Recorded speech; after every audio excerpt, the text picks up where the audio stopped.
पैनी नजर।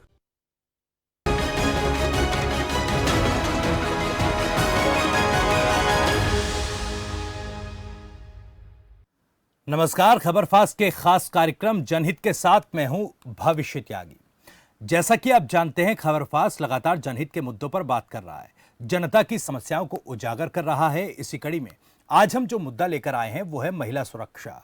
जी हां, जहां नारी का सम्मान होता है वहां देवताओं का वास होता है, और जहां नारी का सम्मान नहीं होता वहां चाहे कितने भी धर्म कर्म क्यों ना कर लो, सब बेकार है, व्यर्थ है, बेनतीजा है। भारत एक ऐसा देश जहां महिलाओं को देवी का दर्जा दिया जाता है। घर में जब बेटी का जन्म होता है तो कहा जाता है कि घर में लक्ष्मी आई है। हर सोच से ऊपर उठकर आज महिलाएं घर और दफ्तर दोनों को अच्छे और संतुलित ढंग से चला रही हैं। पहले के मुकाबले में आज हर लड़की देश में शिक्षित हो रही है और हर क्षेत्र में किसी न किसी पद पर कार्य कर रही है, पुरुषों के साथ कंधे से कंधा मिलाकर चल रही है।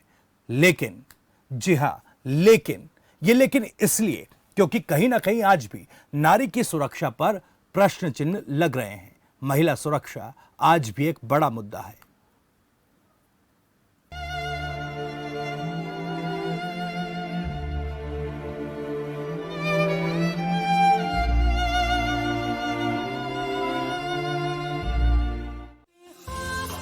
नारी शक्ति है, सम्मान है, गौरव है, अभिमान है। नारी ने ही रचा ये विधान है। ये लक्ष्मी है, सरस्वती है, यही दुर्गा का अवतार है।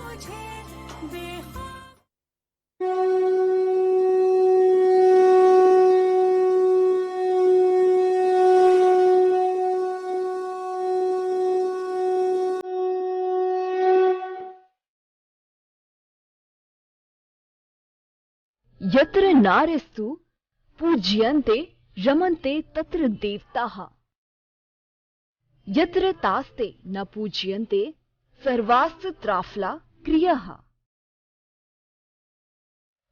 नारी एक लेकिन स्वरूप अनेक।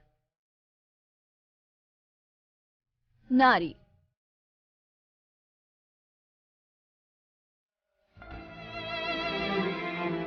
कभी बेटी बनकर जन्मी, आंखों में हजारों ख्वाब संजोए खुद को ही टटोलती है।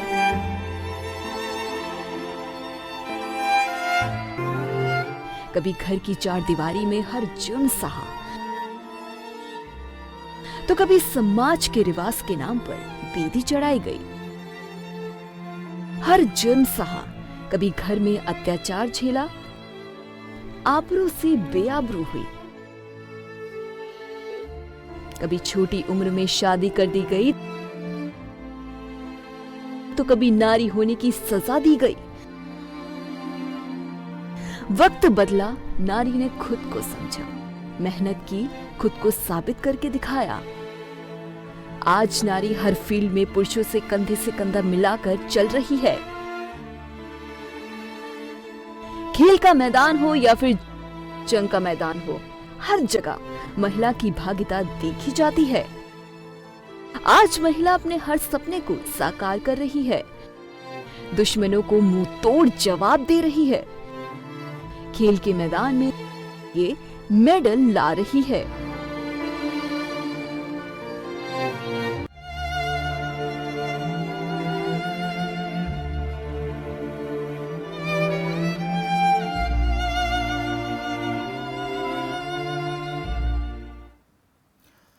तो आज नारी भले ही पुरुषों की बराबरी कर रही है, लेकिन समाज की संकुचित सोच का वो आज भी शिकार हो रही है। वैसे इस बात को नकारा नहीं जा सकता कि भारतीय समाज में महिलाओं को देवी लक्ष्मी के समान पूजा जाता है, लेकिन महिलाओं के प्रति नकारात्मक पहलू को भी नजरअंदाज नहीं किया जा सकता। ये विडंबना तो नहीं तो फिर और क्या है कि हर गुजरते हुए पल में महिला का हर स्वरूप शोषित होता आया है, फिर चाहे वो माँ हो, बेटी हो, बहन हो, पत्नी हो या 5-7 साल की छोटी बच्ची ही क्यों ना हो।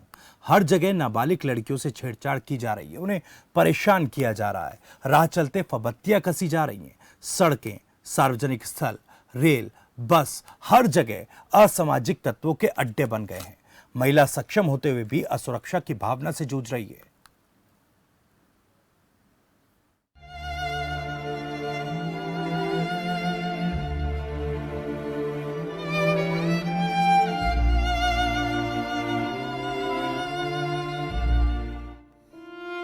आखिर क्यों महिला सुरक्षा सवालों के कटघरे में है? लाचारी बेबसी का ये कैसा आलम? क्यों फेल हुए दावे और क्यों बदल गई सोच? सवाल एक नहीं बल्कि कई है। आज नारी सक्षम होते हुए भी सुरक्षित नहीं है। समाज के हर कोने में कहीं ना कहीं आपको महिला अत्याचार सहती मिल ही जाएगी। कभी शादी करके घर लाई बेटी पर जुल्म सितम के मामले सामने आते हैं,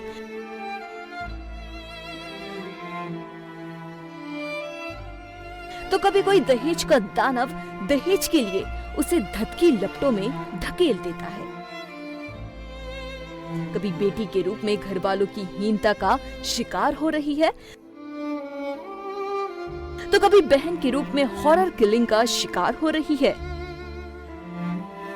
कभी एक तरफ प्यार की चाहत रखने वाला कोई दरिंदा उस पर तेजाब फेंक देता है, तो कभी कोई इंसानी रूप में मौजूद जानवर उसे अपनी गंदी वासना का शिकार बना डालता है, उसके पाक दामन को नापाक कर डालता है। स्कूल और कॉलेज जाने वाली छात्राएं भय के साए में जी रही है। जब भी वो घर से बाहर निकलती है तो सिर से लेकर पैर तक ढकने वाले कपड़े पहनने को मजबूर है। इससे भी अजीब बात तो ये है कि कई जगहों पर ऐसा भी देखा गया है कि माँ बाप पैसे के लालच में आकर अपनी ही बेटी को वैश्यवृत्ति के नरक में धकेल देते हैं। राह चलती लड़की पर तेजाब फेंकना और बलात्कार की नीयत से अपहरण करना आम बात हो गई है। आंकड़ों की बात करें तो भारत में हर 20 मिनट में एक औरत से बलात्कार होता है। हर 2 मिनट में एक महिला छेड़छाड़ का शिकार होती है। ग्रामीण क्षेत्रों में तो और भी बुरे हालात हैं।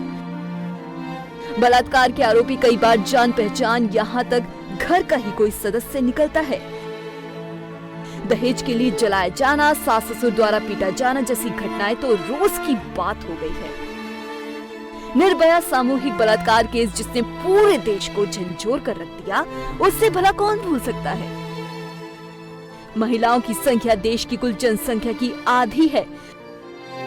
इसका मतलब वो देश के विकास में भी आधी भागीदार है। उसके बावजूद 21वीं सदी में हिंदुस्तान में ऐसी घटनाओं का होना हमारी संस्कृति और सिर्फ शर्मसार ही करता है।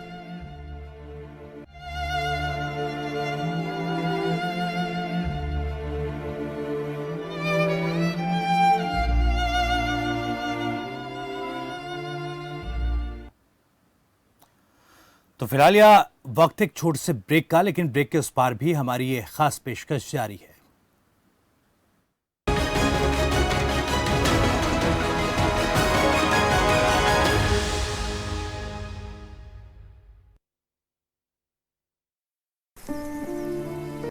हम सभी जानते हैं कि दिल्ली और उसके आसपास के इलाकों में हर साल अक्टूबर नवंबर के महीनों में पराली के धुएं से प्रदूषण बढ़ जाता है। सर्दियों में पंजाब, हरियाणा और उत्तर प्रदेश में पराली के जलने वाले धुएं से दिल्ली के करोड़ों लोगों को सांस लेने में तकलीफ होती है। हमारे किसान भाइयों को मजबूरी में अपनी पराली जलानी पड़ती है, क्योंकि उनके पास कोई और दूसरा रास्ता ही नहीं होता। अब दिल्ली सरकार ने पराली से होने वाले प्रदूषण को खत्म करने के लिए एक ठोस कदम उठाया है। दिल्ली सरकार ने भारतीय कृषि अनुसंधान संस्थान पूसा द्वारा विकसित बायो डीकंपोजर तकनीक को दिल्ली में लागू कर दिया है। पूसा इंस्टीट्यूट के बायो डीकंपोजर तकनीक से पराली को गलाकर वहीं खाद में बदला जा सकता है। दिल्ली सरकार ने इस तकनीक को लागू कर दिया है और इसका सारा खर्च दिल्ली सरकार उठा रही है। और जब खेत में ही उस पराली का खाद बन जाएगा तो वो जमीन की उर्वरता भी बढ़ाएगा, मतलब किसानों की अगली फसल भी बढ़िया होगी। यही तो हमारे किसानों को चाहिए। और सबसे बड़ी बात, जब पराली नहीं जलेगी तो प्रदूषण भी नहीं होगा। इसमें सबका फायदा है। पहले हमें अपनी पराली जलानी पड़ती थी, लेकिन इस बार हमें ऐसा नहीं करना पड़ा। दिल्ली सरकार ने पराली को खाद में बदलने के लिए हमारे खेतों में ये छिड़काव करवाया। ये बहुत ही आसान था और हमें तो बहुत फायदा हुआ। ये पूरा काम दिल्ली सरकार ने खुद कराया है। हमें तो एक पैसा नहीं देना पड़ा और हमारी पराली यही खेत में ही खाद बन गई है और प्रदूषण भी नहीं हुआ। ये बहुत बढ़िया समाधान है। दिल्ली सरकार प्रदूषण को खत्म करने के लिए युद्ध स्तर पर तो काम कर ही रही है, साथ ही किसानों की सुविधाओं का भी पूरा ख्याल रखा जा रहा है।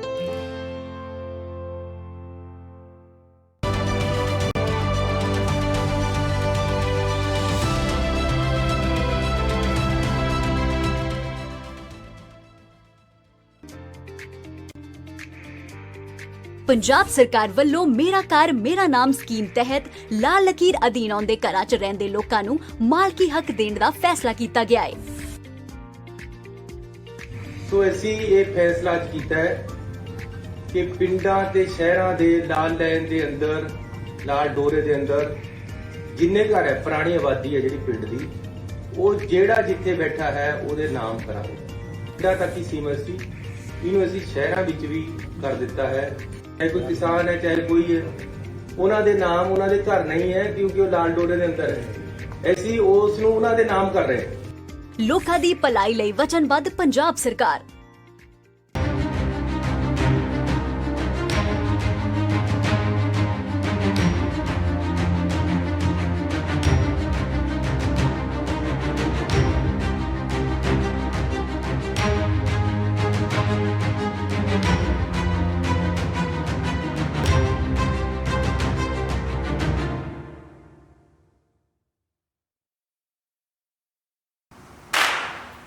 तक धुम दा 10 हफ्ते 10 बजे 10 मिनट धुम धुम धुम तक धुम 10 हफ्ते 10 बजे 10 मिनट डेंगू हट 10 हफ्ते 10 बजे 10 मिनट दिल्ली से हट धुम धुम तक धुम धुम तक। इस बार भी पानी जमा न होने देंगे।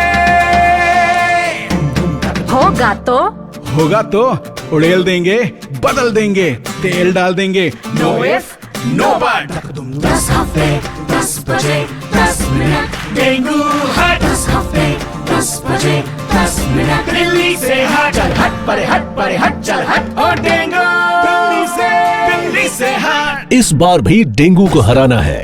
10 हफ्ते 10 बजे 10 मिनट फिर से अपनाना है। हर रविवार डेंगू पर वार। 10 हफ्ते 10 बजे 10 मिनट डेंगू हट 10 हफ्ते 10 बजे 10 मिनट दिल्ली से हट। गणपत बाजे मांगे लक्ष्मी दया चंद की छंद न्यारी, सांगी भजनी हरियाणा की तर्ज सुनावे से प्यारी। बॉलीवुड का भी देखो हो रहा से फोकस यो भारी, माटी चैनल पे सुन लो हरियाणा के नर और नारी। माटी चैनल पे सुन लो हरियाणा के नर और नारी।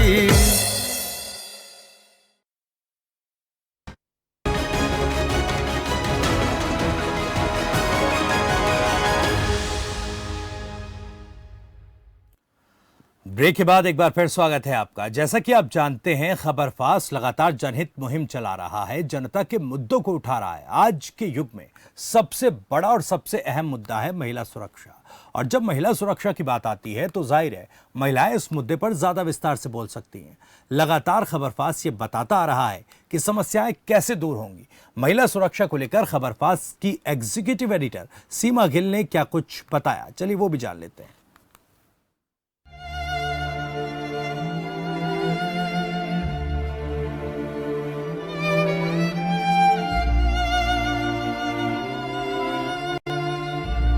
आज हम 21वीं सदी में जी रहे हैं और महिलाएं जो हैं पुरुषों के साथ कंधे से कंधा मिलाकर चल रही हैं। और काफ़ी क्षेत्र ऐसे हैं जहां महिलाओं पुरुषों से भी आगे हैं।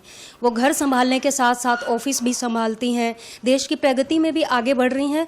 फिर भी कहीं ना कहीं महिला सुरक्षा एक बड़ा मुद्दा बना हुआ है। आज हमारे साथ एग्जीक्यूटिव एडिटर सीमा गिल जी हैं। आज एक बतौर महिला उनसे बात करेंगे महिला सुरक्षा को लेकर कि आखिर क्या वजह है कि आज जो हमारे समाज में महिलाएं इतनी सुरक्षित नहीं हैं। क्या जो ये समाज की सोच है ये कैसे बदलेगी, और ये जो भावना है असुरक्षा का भावना ये आती कहाँ से है? कहीं बचपन से ही महिलाएं ये दंश झेलती हैं या फिर जब फील्ड में बाहर निकलती हैं तब? जी मैम बताइए। बिल्कुल, देखिए जिस तरीके से मीनाक्षी बात कर रहे हैं कि बेहद दुखद है कि हम 21वीं सदी में हैं जहां हिंदुस्तान की महिलाएं हिंदुस्तान में नहीं बल्कि दुनिया भर में अपनी जगह बना चुकी हैं, लेकिन असुरक्षा एक बड़ा मुद्दा है, इसमें कोई डाउट नहीं है। इसको एक्सेप्ट करने में मुझे लगता है कि कोई भी व्यक्ति जो हिंदुस्तान में रहता है उसको पता है कि महिलाओं के लिए असुरक्षा एक बड़ा मुद्दा है, उस पर हर तरीके से काम करने की कोशिश की जा रही है। लेकिन जो महत्वपूर्ण बात है, आप जो पूछना चाह रहे हैं वो ये है कि इसके कारण क्या है। जब हम बराबर में समाज में रहते हैं, उस परिवार में रहते हैं, उस समाज का हिस्सा है, उस जहाँ काम करते हैं उस ऑफिस का हिस्सा है, फिर भी ये असुरक्षा आती कहाँ से है, बहुत महत्वपूर्ण है ये जानना, क्योंकि जब तक हम मर्ज नहीं समझेंगे तब तक उसका इलाज नहीं हो सकता। सभी लोग कहते हैं, कई बार ऐसी घटनाएं होती हैं, आपने देखा कि हिंदुस्तान में निर्भया जैसी घटनाएं हुई, टीवी पर डिबेट्स होती हैं, लंबे कोर्ट केस चलते हैं, दोषियों को सज़ा भी मिल जाती है, लेकिन उसके बाद फिर एक और निर्भया कांड हो जाता है। हर गली में, मोहल्ले में, परिवार में जब भी कोई बच्ची अपने घर से निकलती है तो कहीं ना कहीं भली परिवार का सदस्य होने के नाते या माँ बाप होने के नाते आपके मन में कहीं डर रहता है कि मेरी बेटी देर से घर नहीं पहुँची है तो कहीं कुछ उसके साथ गलत ना। ये बहुत वाजिब सवाल हैं और उसके कारण जानने की बहुत ज़रूरत है। मुझे ऐसे लगता है व्यक्तिगत तौर पर, क्योंकि एक लंबा अनुभव पत्रकारिता में होने की वजह से आप समाज को उस तरीके से समझ पाते हैं, देख पाते हैं, उन कारणों को आकलन कर पाते हैं। तो मुझे लगता है कि किसी भी कारण को जब जानना हो तो उसके रूट पर जाना बहुत ज़रूरी होता है। और हमारे यहाँ पर जो मुझे सबसे बड़ी वजह लगता है कि वो एक लंबा जो संघर्ष महिलाओं ने किया है, एक जो डिस्क्रिमिनेशन आप घर में देखते हैं, एक बच्चा जब छोटा पैदा होने के बाद जब उसकी परवरिश हो रही होती है तो अपने घर में किस तरीके से महिलाओं के साथ ट्रीटमेंट हो रहा है, उसका असर उसकी मानसिकता पर पड़ता है। पुरुष प्रधान समाज में हम जी रहे हैं, इसमें मैं बिल्कुल मना नहीं करूँगी। बहुत भाग्यशाली लोग हैं वो जिनको एक बराबर की अपॉर्चुनिटी मिलती है बतौर महिला। बहुत सारे ऐसे परिवार हैं जो अपनी बेटियों को बराबर की अपॉर्चुनिटी दे रहे हैं, लेकिन अभी भी जो जनरल प्रैक्टिस है परिवारों में, वहाँ पर आप डिस्क्रिमिनेशन देखते हैं। जब आप सोच के देखिए कि जब एक माँ अपने बेटे और बेटी में फ़र्क करती है, वो थाली में जब खाना डालती है तो वो ये देखती है कि ये बेटा है, ये बेटी है। वो स्कूल में एडमिशन कराने के लिए जाती है तो वो बेटे को अच्छे स्कूल में डाल देती है और बेटी को किसी भी नॉर्मल स्कूल में डाल देती है। ये बहुत आम प्रैक्टिस है। आपके घर में आपकी माँ है, उसको आपके फादर किस तरीके से ट्रीट कर रहे हैं, आपका जो बेटा है वो देख रहा है। आपके घर की जो दूसरी महिलाएं हैं वो किस तरीके से आपके साथ ट्रीटमेंट कर रही हैं, ये सब आप देख रहे हैं। और देखते देखते आपके जो माइंड है, आपके जो कॉन्शियस माइंड है, वो ये सब चीज़ें ऑब्जर्व कर रहा है और उसको आपने जो ऑब्जर्व की है, आपने जो सीखा है, उसके हिसाब से आपके मन के अंदर परसेप्शंस डेवलप होने लगती हैं। आपको लगता है कि कहीं ना कहीं मैं बीइंग ए पुरुष, मैं कुछ अलग हूँ, मेरे पास कुछ ज़्यादा है जो महिलाओं के पास नहीं है। ये मानसिकता उसकी धीरे धीरे डेवलप होती है, हमें दिखती नहीं है, लेकिन जब वो बाहर निकलती है तो उसके जो कॉन्सिक्वेंसेज है कई बार इतने भयानक होते हैं कि वो बच्चा जो कल आपके परिवार का हिस्सा था वो आज किसी बच्ची का बलात्कारी हो गया।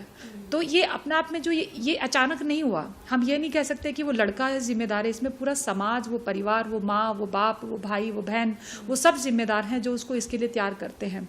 तो मुझे ऐसे लगता है कि अगर हम महिलाओं को सुरक्षित समाज देना चाहते हैं तो हमें एक ऐसा परिवार देना होगा पहले जहाँ हम ये फ़र्क मिटा सकें कि ये बेटी है और ये बेटा है, मैं पुरुष हूँ या नारी हूँ। हमें बराबर की जो एक अपॉर्चुनिटी मिलनी चाहिए, चाहे वो सेलिब्रेशन की हो, चाहे अपॉर्चुनिटी की हो, चाहे रिस्पॉन्सिबिलिटी की हो, चाहे राइट की हो। जब तक वो इक्वलिटी को हम अपने परिवार में एंजॉय नहीं करेंगे, मुझे ऐसे लगता है कि तब तक समाज में इक्वलिटी की भावना सड़क पर आपको दिखाई नहीं देगी। तो उसकी शुरुआत आपको घर से करनी होगी, मैं बार बार ये बात कहती हूँ।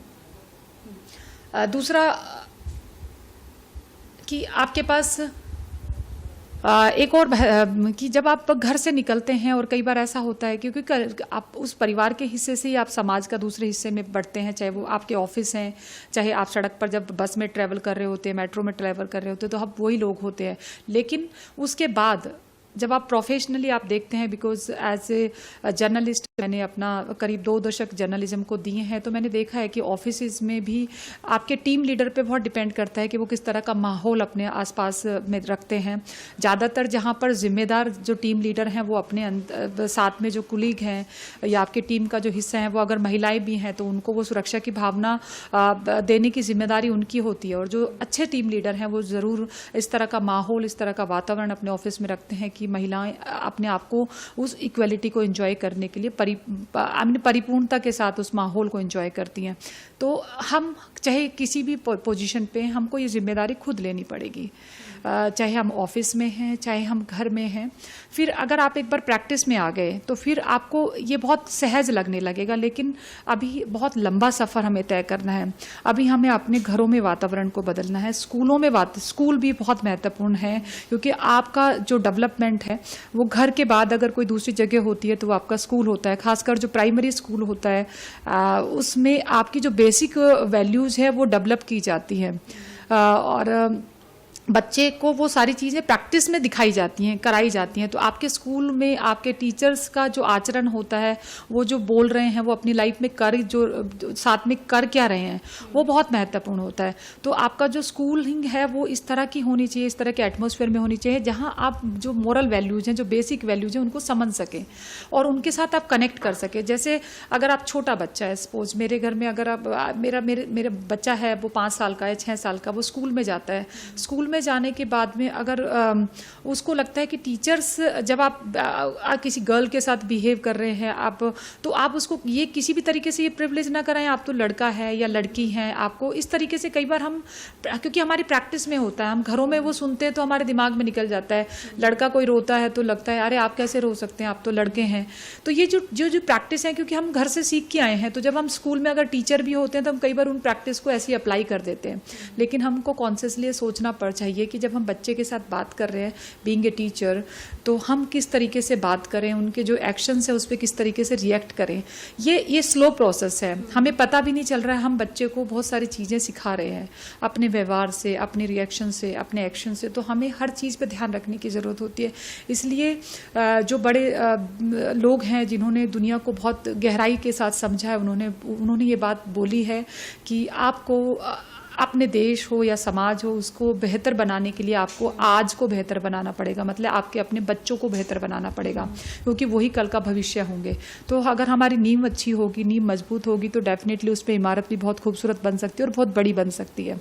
ये एक बड़ी लड़ाई है हमारे यहाँ पे, बट शुरुआत कहीं ना कहीं मुझे ऐसा लगता है कि घर से करनी होगी। इंडिविजुअली हमें अपने लेवल पे करनी होगी। हमें अपनी बेटियों को भी इस लायक बनाना होगा कि जब वो सड़क पे निकलें तो उनके अंदर वो इनसिक्योरिटी ना हो। उनके साथ अगर कुछ गलत हो तो उनको ये कॉन्फिडेंस हो कि अगर मेरे साथ कुछ गलत है तो मैं आवाज़ उठा सकती हूँ और मेरी आवाज़ सुनी जाएगी। ज़्यादातर आप देखते हैं, क्योंकि हमारे यहाँ पे भी कई बार आप देखते हैं कि जब आप ऑफिस में होते हैं, हमारे जो वर्किंग आवर्स होते हैं वो बहुत ऑड होते हैं। खासकर अगर आप रिपोर्टिंग कर रहे हैं तो रिपोर्टिंग में कई बीट्स ऐसी होती हैं जहाँ पर महिलाओं की संख्या बुल्कि पॉइंट्स पे होती है, लेकिन पुरुष बहुत ज़्यादा होते हैं। उसके बीच में अगर आप रात को 10-11 बजे अगर बीट पे हैं और उस वक्त में आप अकेली महिला हैं, तो आसपास के लोगों की जिम्मेदारी बड़ी हो जाती है कि आप उसको किस तरीके से कंफर्ट कराएं। उसके साथ साथ आप बीइंग महिला इतना कॉन्फिडेंस अपने अंदर डेवलप करें कि आपकी बॉडी लैंग्वेज इतनी स्ट्रॉन्ग हो कि अगर आप अकेले भी खड़े हैं तो सामने वाले को आपसे कुछ भी करने से पहले 10 बार सोचना पड़े। वो बॉडी लैंग्वेज अगर आपकी है तो डेफिनेटली सामने वाले की हिम्मत कमज़ोर हो जाती है अगर उसकी दिमाग में कुछ भी गलत चल रहा है।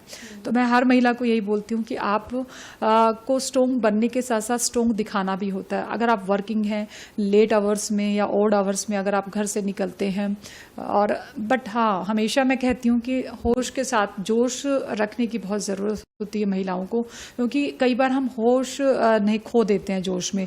तो हमें वो जो सिक्योरिटी के जो पैरामीटर्स हैं वो हमको फॉलो करने चाहिए। लाइक अगर हम जर्नलिस्ट हैं और हमको लेट आवर्स में काम पे, क्योंकि बीच में हम बीट पे छोड़ के नहीं आ सकते, तो कई बार ऐसी स्टोरी में हम फंस जाते हैं और हमको लेट में जाना है, लेकिन हमको प्रिकॉशनरी जो भी पैरामीटर्स हैं उनको फॉलो करना बहुत ज़रूरी होता है।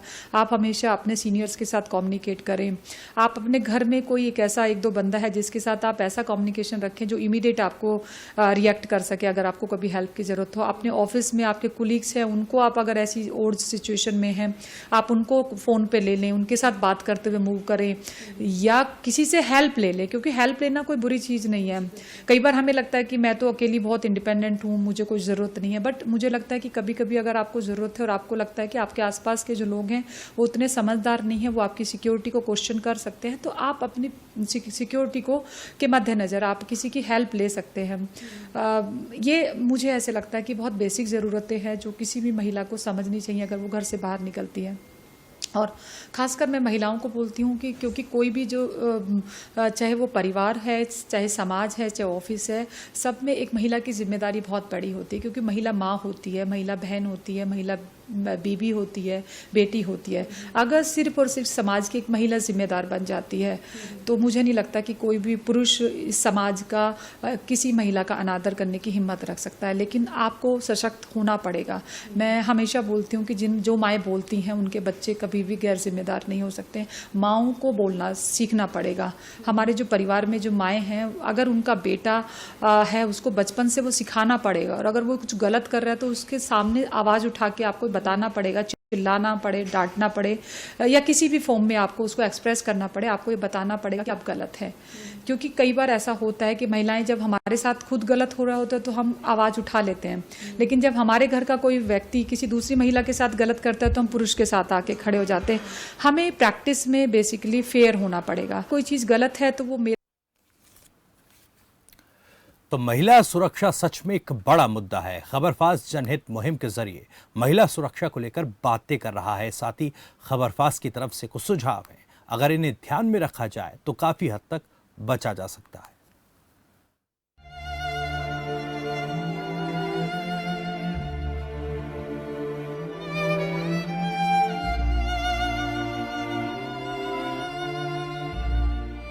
महिला सुरक्षा से जुड़े कुछ सुझाव।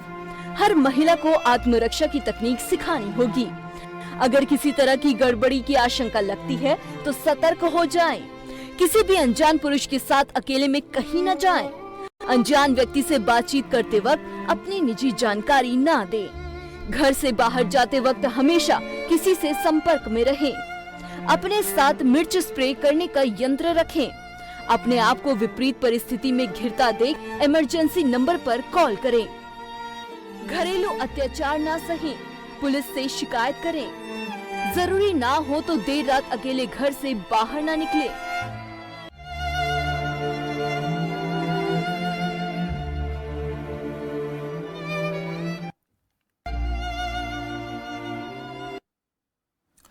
तो आज के लिए इतना ही, लेकिन जाते जाते जरूर कहेंगे कि जागरूक हो जाइए। खबरफाज की मुहिम से जुड़िए। अगर आपके आसपास भी किसी नारी पर अत्याचार हो रहा है तो आवाज उठाइए, इंसानियत का फर्ज निभाइए। और अब मुझे दीजिए इजाजत। नमस्कार।